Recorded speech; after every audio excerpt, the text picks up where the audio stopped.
Assalamualaikum warahmatullahi wabarakatuh. Jumpa lagi teman-teman. Masih di channel horor dan kisah nyata tentunya. Kali ini seperti yang pernah saya janjikan tentang kisah saya pernah tersesat di hutan.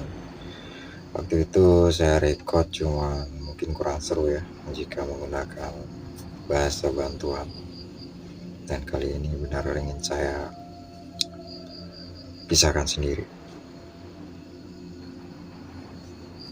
Ceritanya teramat panjang teman-teman. Jadi kita langsung saja ambil garis bawah di mana saya pindah di daerah baru ya. Kita merebut lahan yang habis izin HGU perusahaan. Jadi di situ sekitar 720 kakak. Tentunya pasti di pinggiran hutan teman-teman ya. Perkebunan yang udah nggak diurus gitu. Dan dikepung hutan konservasi. Di situ saya mulai belajar jadi operator chainsaw ya. Tahu sendiri di hutan kita harus beraktivitas apa untuk pemula. Kebetulan saya juga bukan orang pertama di situ. Dan saya belum terlalu kenal untuk daerah itu ya.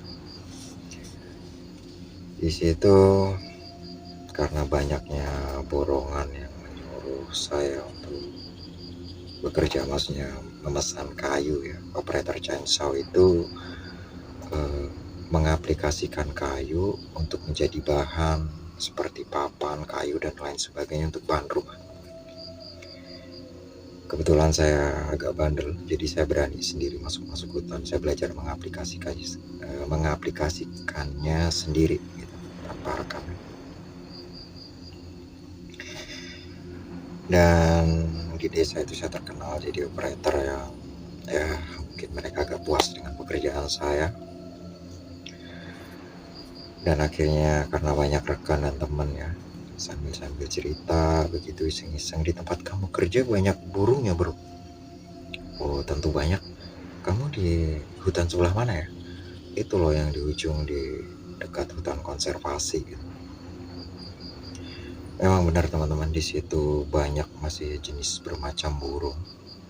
Dan saya itu tertariknya tentang burung. Teman saya ini bilang, bro, kalau kamu bisa tangkap burung murai, katanya, saya bersedia bayar. Teman saya, kata dia itu, bersedia bayar 7 juta jika kamu bisa menangkap satu pasang. Buset, itu 1 bulan aku kerja. Hanya seekor burung, benarkah? Betul, oke. Esok harinya saya langsung beli jaring ya, ke kota gitu, ke tempat yang menyediakan jaring. Esoknya sambil kerja, saya sambil memasang jaring tersebut. Dan betul, saya mulai terobsesi dengan burung macam-macam ya, karena ternyata unik itu burung. Mulai saya bikin kandang dan kerjaan saya mulai terganggu, jadi paruh waktu gitu dengan mainan burung ini tadi. Dan saya belum mendapatkan burung murai tersebut teman-teman, tapi burung-burung lainnya ini sudah banyak diminati warga, jadi cukup untuk bikin hiburan ya. Kemudian selanjutnya karena saya makin penasaran dengan burung-burung aneh dan yang harganya dari 100-200, bahkan ada yang sampai sehari saya bekerja. Jadi benar-benar paruh waktu. Karena belum tertangkapnya burung yang dimaksudkan teman saya tadi, yaitu burung murai. Jadi saya mulai mempelajari itu sifat burung, di mana dia terbang, di mana dia hinggap, sampai saya menemukan aliran sungai alami teman-teman. Di situ lagi-lagi saya penasaran, masih kurang lagi. Esoknya saya sambil bawa pancing juga. Wow, saya dapat ikan yang sangat besar, dan bahkan beberapa pancing saya putus karena terlalu besar ikan. Jadi cukup melelahkan ya, pasang burung, pasang pancing, dan mengaplikasikan kayu. Jadi kerja saya agak lambat, tapi cukup hiburan yang keren, lagi-lagi seorang diri. Karena membawa burung dan ikan sepulang kerja, teman saya tadi sampai penasaran dan ingin ikut. Oke, no problem besok. Singkat, Saya berangkat dengan teman saya. Sesampainya di tempat, teman saya ini, "Wih bro, ternyata di sini toh kamu nyari burung." "Iya, emang kenapa?" "Aduh, kamu belum tahu nih hutan apa?" "Belum, emang kenapa?" "Hutan ini horor bro. Teman-teman ada yang pernah melihat ular besar, melihat lampor, ada yang tersesat gak pulang, dan lain sebagainya." Dengan santainya saya tertawa, "Saya ini udah berbulan-bulan di sini." "Tapi kamu belum pernah nyebrang sungai?" "Belum." "Hati-hati di sungai itu. Bahkan aku sendiri pernah mancing ke situ ya bersama paman. Saya melihat buaya yang sangat besar. Kamu jangan sampai ke ujung." "Oh ya," kata saya. "Itu ada tikungan. Itu yang disebut lubuk. Eh, warga situ menyebutnya lubuk lais, teman-teman, karena banyak ikan laisnya." Aneh. "Kenapa disebut lubuk bro?" "Karena lubuk itu meskipun kemarau panjang sungai itu hanya terlihat seperti aliran kecil, lubuk itu dalam dan luas. Dia nggak pernah kering katanya. Dan di situ ada penghuninya buaya." "Oh ya," sambil nggak percaya saya. Karena saya tempo hari sudah mancing di situ dan dapat ikan besar. Katanya yang ada penampakan buaya dan lain sebagainya. Saya itu orangnya paling nggak percaya kalau nggak logis atau melihatnya sendiri. Dan saya masih belum takut dan nggak kapok. Lagi-lagi saya pancing dan cari burung sambil kerja. Jadi kerja saya itu setelah jaring terpasang selesai, pancing terpasang, akhirnya saya tinggal kerja, dan sore saya ulangi gitu kan untuk mengambil jebakan saya ini tadi udah dapat atau belum. Dan benar itu terusnya terjadi. Singkat kata, beberapa minggu kemudian burung murai ini terus menjauh karena berisik dengar suara mesin saya, dan mungkin takut ya dengan kehadiran manusia semakin ke dalam gitu. Saya nggak takut, saya terus mengikuti itu. Meskipun kadang saya bertemu itu, maaf ya, binatang liar penunggu hutan seperti babi liar yang berombongan, seperti beruang api dan monyet besar yang tidak berekor itu ya. Dan itu nggak takut sama manusia, teman-teman. Tapi ya saya nggak takut juga gitu. Saya halau, akhirnya ya minggir gitu aja. Saya dengar-dengar benar itu kicauan murai yang sangat menggoda. Karena minjemin 7 juta tadi ya. Wah. Jadi itu hari sudah mulai sore, saya menemukan di mana tempat dia tidur. Otomatis kalau di tempat tidurnya esok pasti menabrak ini jaring. Jadi dengan bersusah payah saya bentak. Dan hari udah mulai gelap, teman-teman. No problem. Namanya hutan, teman-teman, itu siang aja ya. Kalau berkabut gitu, siang aja itu pemandangannya gelap seperti subuh. Apalagi sore, teman-teman. Saya tidak bawa senter saat itu, belum ada persiapan. Karena saking nekatnya dan semangatnya. Selesai membentang jaring tersebut, saya baru sadar bahwa di sekitar situ ada gubuk petani, teman. Gubuk petani yang panggung, gak terlalu besar, agak reot, dan atapnya itu dari daun nipah begitu ya. Waduh, saya menggumam. Besok kalau jebakan saya ini dapat, pasti diambil petani ini duluan. Waduh, saya nggak tahu tadi keburu-buru masak karena saya terlalu terobsesi, nggak terlalu fokus dengan sekeliling ya. Belum selesai saya menggumam seperti itu, dia sempat suzon kayak gitu ya. Pintu gubuk tersebut terbuka, teman-teman. Keluarlah 2 orang, dan saya masih ingat betul dia yang satunya nggak pakai baju, yang satunya itu pakai baju kuning, baju partai Golkar, teman-teman. Dan dia menggunakan bahasa daerah, bahasa pribumi Palembang dengan bahasa asli itu.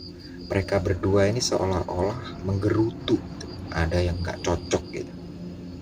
Tapi saya kurang jelas apa yang mereka gerutukan atau mereka obrolkan berdua sambil keluar pondok, sambil berjalan. Seperti ada jalan setapak dan halaman kecil, ada tumpukan kayu gitu. Dia jalan ke arah sungai. Di situ terlihat ada jalan setapak.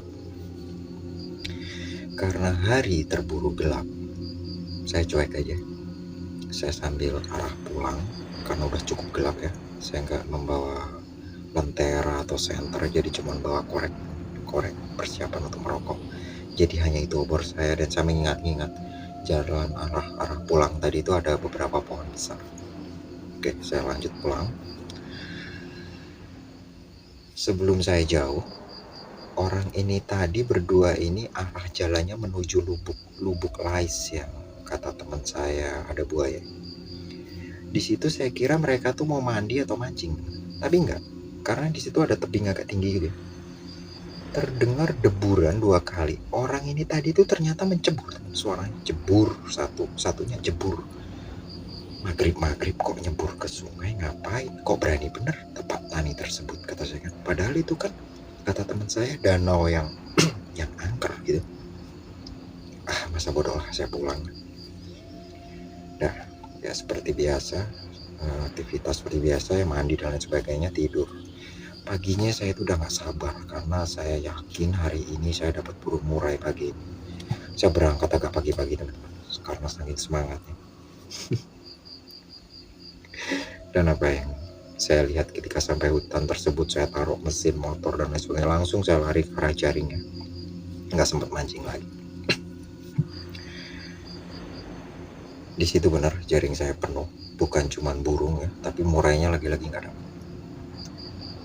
Penuh dengan kelelawar teman-teman. Jadi saya juga agak geli, banyak yang robek, terpelintir-pelintir, karena saya belum berpengalaman juga. Kalau masang jaring malam itu burung itu pagi dan sore, kalau malam itu pasti kelelawar, dan itu nggak terhitung kelelawar bergantungan. Dan suaranya geli-geli lucu gitu. Kalau kita mau pegang tuh dia gigit kan. Nah, sebelum saya mau ambil beberapa burung aneh yang saya dapat juga, di situ kemarin sore saya melihat di situ ada gubuk petani bukan. Saya paling nggak percaya dengan hal yang nggak logis, nggak masuk logika. Dan ini benar-benar mata saya sendiri yang mengalami, dan bahkan saya masih hafal tempatnya, tapi cukup ngeri kalau untuk masuk ke sana lagi. Apa yang terjadi teman-teman? Tadinya yang ada gubuk ya di situ, pagi itu sudah tidak saya lihat lagi. Yang saya lihat hanya semak belukar dan pohon tua yang sudah tinggal tunggulnya. Itu udah nggak ada itu lagi ya, tinggal tunggulnya, dan besar, ukuran tunggul itu sekitar 4 meter persegi teman-teman. Bayangkan jika pohon itu masih hidup, setinggi apa dan sebesar apa. Itu tengahnya udah berongga ya.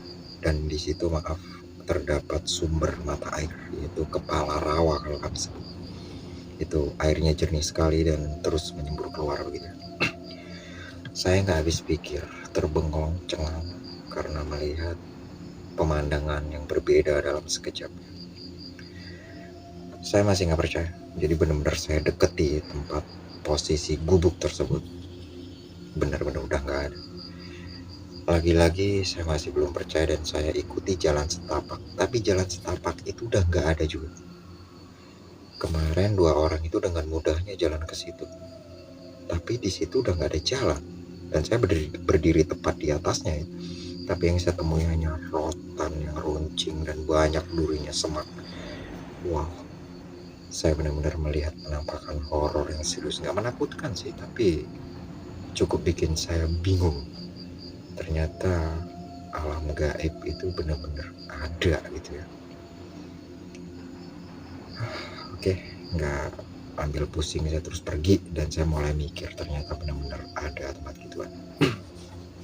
Dan benar-benar saya lihat itu di danau Lubuk Lais tersebut. Saya nggak melihat buaya teman-teman, hanya saya melihat ular besar yang sedang tidur di atas pohon ya. Dan saya kenal itu ular sanca.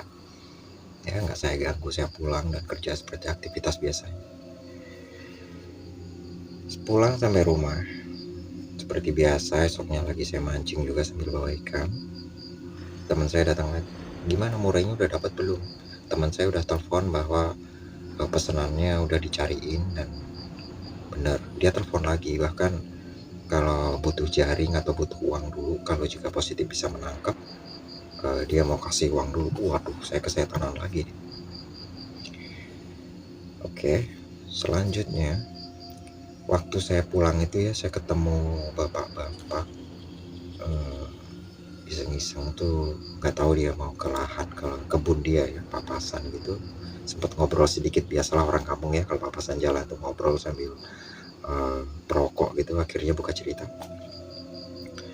dia itu, kamu kesek di mana, Kur? Itu Pak, di pinggiran hutan konservasi.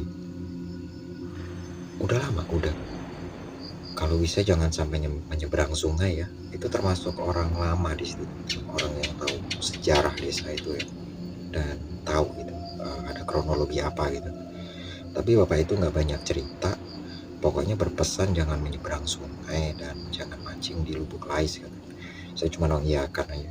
Pokoknya bahaya deh, pokoknya minta tolong jangan. Orang saya udah mancing ke situ, udah melihat gubuk itu, saya udah tersenyum aja. Saya bandel ya, dan kekurangan rasa takut. Singkat, teman saya tadi bicara seperti itu, akhirnya saya kambuh lagi. Esoknya saya beranikan diri untuk menyeberangi sungai. Dengan saya potong kayu, karena nggak ada jembatan ya, saya bikin jembatan sendiri. Saya potong itu kayu untuk jembatan. Apa yang terjadi teman-teman? Karena saya bandel ya. Karena menurut informasi, menurut kabar burung atau rumor untuk daerah situ, hutan konservasi yang di seberang sungai ini nggak terlalu besar sih. Cuman bukan 1 atau 2 orang hilang di situ, nggak pulang, hilang. Ada yang bisa pulang tapi 3 hari nggak pulang. Bahkan tetangga saya, bukan tetangga agak jauh ya, tapi itu sempat dicari sama orang kampung ya, dengan suara-suara gitu karena hilang. Dan itu udah nggak asing, hanya saja saya ketinggalan informasi. Tapi saya cuek, berhubung saya udah tahu ya, jadi saya masuk aja dengan PD-nya. Tapi saya nggak bodoh teman-teman, saya menggurung bawa tanda ya. Saya parah. Jadi mulai saya masuk, saya bikin tanda, inilah jalan pertama saya masuk, jadi nanti saya balik, saya akan ikuti tanda saya tersebut. Begitu berpikir logis saya. Sampai di dalam hutan larangan tersebut teman-teman, wow. Di situ saya ingat masuk sekitar jam 11, setengah 11 siang kalau nggak salah. Untuk di luaran ya, cuacanya cukup terik dan panas. Tapi di dalam hutan tersebut berkabut seperti subuh dan cukup dingin. Itu siang bolong, dingin dan gelap. Selain berkabut, bodohnya kenapa saya tidak rekod hari ini? Nggak terpikir, karena terobsesi di burung. Saya benar menemukan markas burung-burung berkelas di situ. Dan di situ saya menemukan tumbuhan yang belum pernah saya lihat sebelumnya. Kalau orang Jawa sebut akar tepung gelang, itu kalau mungkin disebut bahasa nasionalnya akar yang bertemu ya. Dan itu sejenis benda bertuah teman-teman. Tapi saya waktu itu belum tahu. Dan orang menemukan akar bertemu ini kalau 1 biji aja udah sangat bertuah. Apalagi yang saya lihat itu ada yang 5, ada yang 7. Bener-bener nggak logis. Kok bisa akar membelit bertemu begitu? Saya terkesima dan heran. Oh, akar kok ada yang bisa kayak begini ya? Tapi saya nggak kepikir untuk mengambil ya, karena saya nggak tertarik begitu.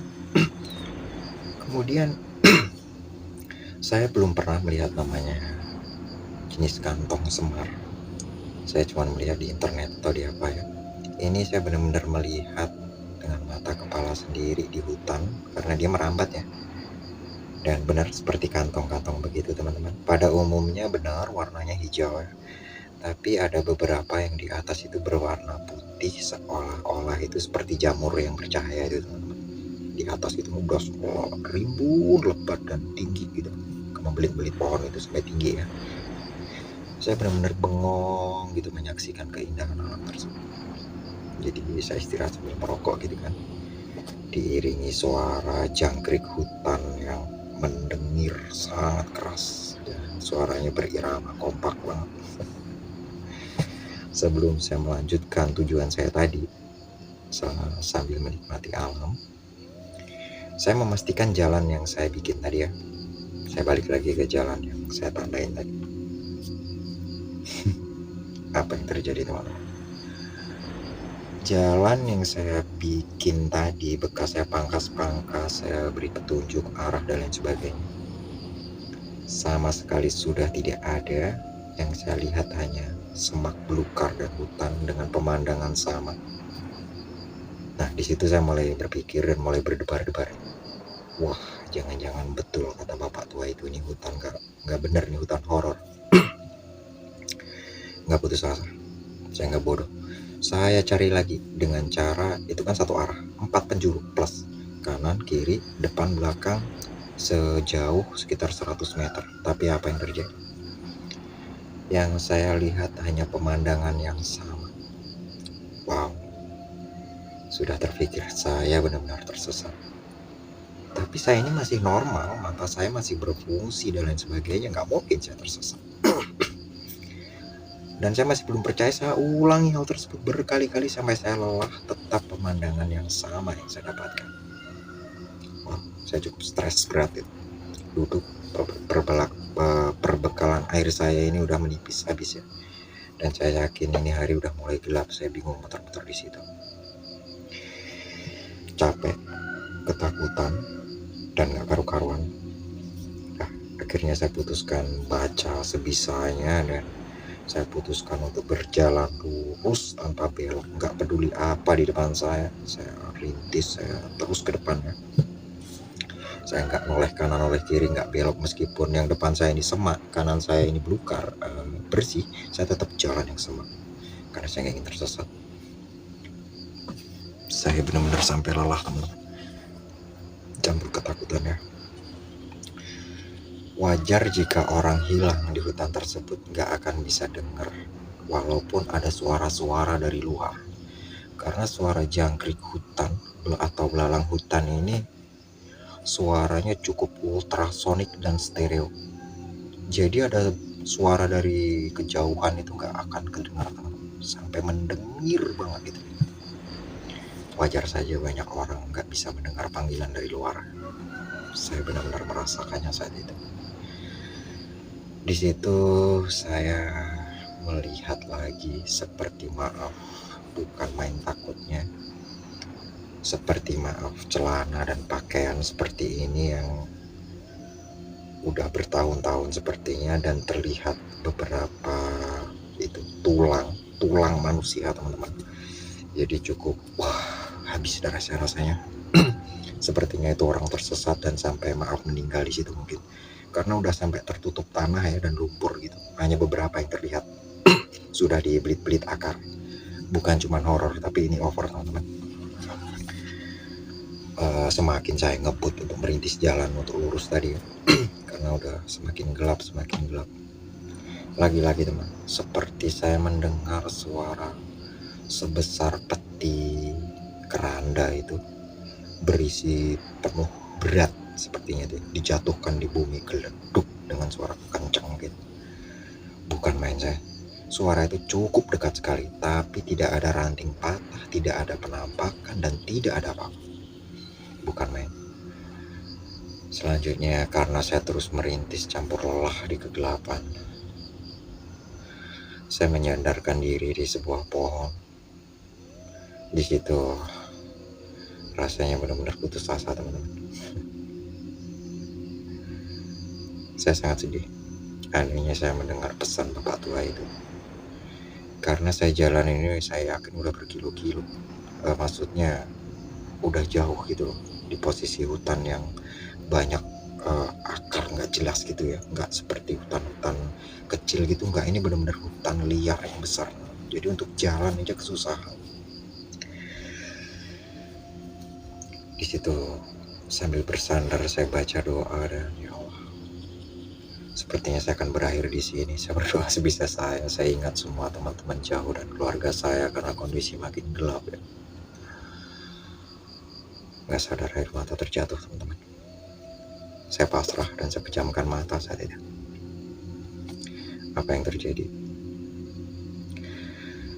Tetap aja pemandangan yang gelap. Di celah air mata saya melihat seperti cahaya yang gak asing, yaitu cahaya kecil. Tapi begitu tenang, saya mencoba, udah capek ya, agak pusing, dan ini saya udah merasa sangat gemetaran gitu, udah kaki ini udah rasanya enggan melangkah. Tapi coba saya paksa untuk mendekati cahaya tersebut dengan rasa penasaran. Benar, ternyata cahaya itu teman-teman adalah sinar matahari yang menerobos daun, menerobos celah-celah daun yang masuk ke hutan itu. Semakin dekat, semakin dekat, semakin dekat. Wah, saya bisa melihat cahaya, akhirnya saya bersemangat terus. Saya ikuti itu cahaya. Benar, saya menemukan hutan itu agak jarang, dan saya benar bisa keluar dari hutan itu.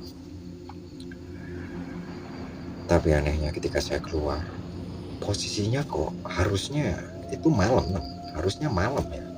Tapi kok ternyata kok masih panas, seperti saya masuk kala itu, seperti jam 12 siang gitu. Jadi saya nggak habis pikir. Perasaan saya itu harusnya ini tengah malam menurut saya. Soalnya saya lama loh di dalam tadi. Dan ketika saya keluar itu saya udah nggak tahu berada di mana, di daerah mana saya udah nggak tahu. Yang saya temui hanya jalan setapak, kemudian sebelah jalan itu belukar kecil, kemudian sebelah sananya pemandangan seperti kebun-kebun begitu, nggak tahu desa siapa itu. Saya ingat-ingat saya masuk itu ke arah kanan, dan ke kanan, akhirnya ke kanan lagi. Berarti jika saya pulang ini ke arah kanan lagi, mengikuti jalan setapak ini ke arah kanan. Oke. Jadi dengan sisa tenaga saya ikuti, berjalan ke arah kanan ya, mengikuti jalan setapak yang seperti jarang sekali dilewati.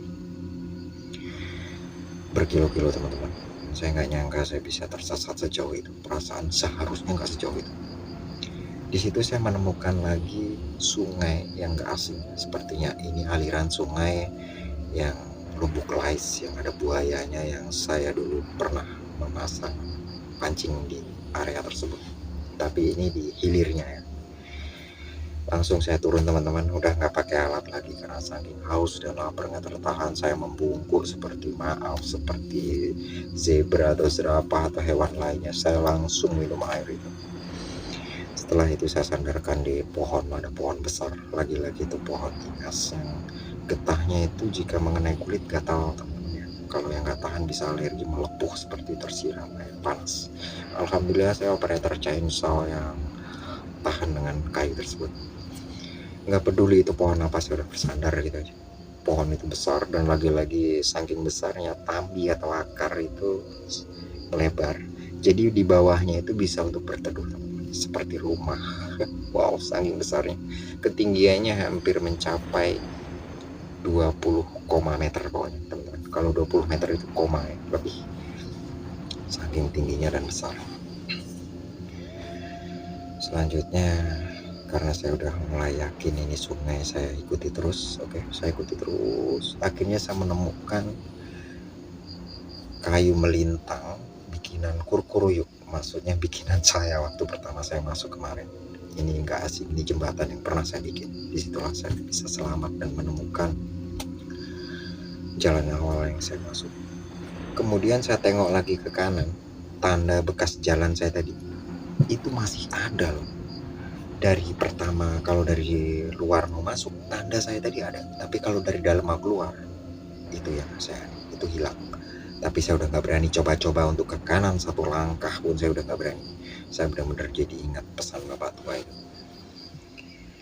Kemudian sebelum saya menyeberang jembatan tersebut, sudah terdengar suara yang gak asing memanggil nama saya.